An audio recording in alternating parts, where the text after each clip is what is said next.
नमस्कार, आप देख रहे हैं 9 तक बिहार। सीवान के पूर्व सांसद मोहम्मद शहाबुद्दीन से जुड़ी बड़ी खबर। मोहम्मद शहाबुद्दीन की पत्नी को राजद के राष्ट्रीय कार्यकारिणी से हटाए जाने के बाद हिना साहब का बड़ा बयान।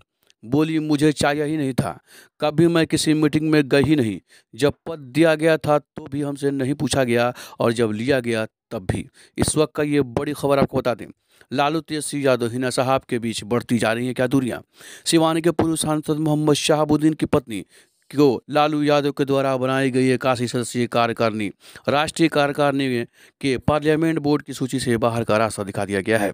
बता दें कि जब से मोहम्मद शहाबुद्दीन जेल गए थे उस वक्त से उनकी पत्नी हिना साहब को पार्लियामेंट्री बोर्ड की सूची में रखा गया था, लेकिन अब ऐसा लग रहा है कि गोपालगंज उपचुनाव रायत के हारने के बाद से हिना साहब को राष्ट्रीय कार्यकारिणी की सूची से बाहर कर दिया गया, जिसके बाद से उनके लोगों में काफ़ी आक्रोश देखने को मिल रहा है। हिना साहब का इस बीच बड़ा बयान आया है। राजद के राष्ट्रीय कार्यकारिणी की सूची से हिना साहब को हटाने के बाद से उनसे फ़ोन पर बात की गई और जब उनसे पूछा गया तो आपको इस सूची से बाहर कर दिया गया है, तो उनका उस पर सीधे सीधे यह जवाब था कि हमको चाहिए ही नहीं था।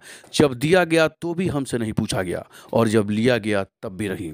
वहीं हिना साहब ने आगे कहा कि मैं अभी इस पर ज़्यादा कुछ नहीं कर सकती। बहरहाल हिना साहब कुछ कहें या ना कहें, लेकिन उनके चाहने वालों के भीतर ही भीतर काफ़ी ज़्यादा आक्रोश है।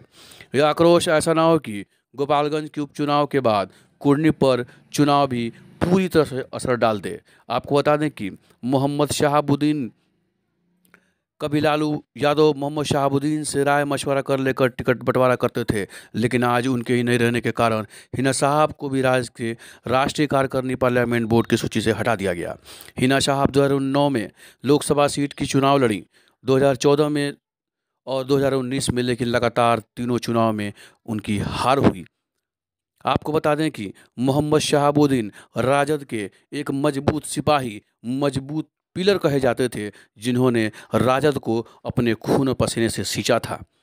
ये वक्त इस दौर पे आके खड़ा हो जाएगा कि उनके ही परिवार की इस तरह अनदेखी की जाएगी कि राष्ट्रीय कार्यकारिणी के से भी सदस्य भी बाहर कर दिया जाएगा।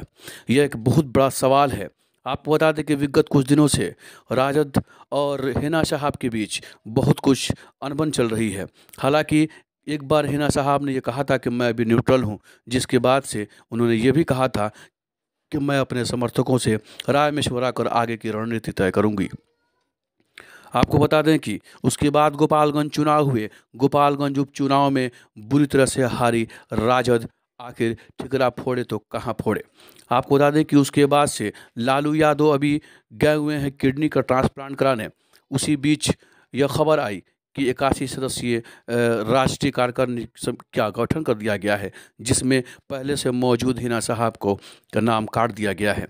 बताते चले कि मोहम्मद शहाबुद्दीन परिवार पूरे बिहार में मुस्लिम समाज पर एक बड़ा पकड़ माने जाने वाला यह नेता है और यह परिवार माना जाता है। आपको बता दें कि आने वाले कुढ़नी विधानसभा चुनाव में, उपचुनाव में कहीं यहाँ भी बुरा हाल राजद का ना हो जाए, क्योंकि जिस तरह से समर्थक काफ़ी नाराज दिख रहे हैं और समर्थकों में काफ़ी आक्रोश दिख रहा है, तो क्या यह अब साफ माना जाए कि आरजेडी और मोहम्मद शहाबुद्दीन के परिवार की दूरियां काफ़ी बढ़ गई हैं।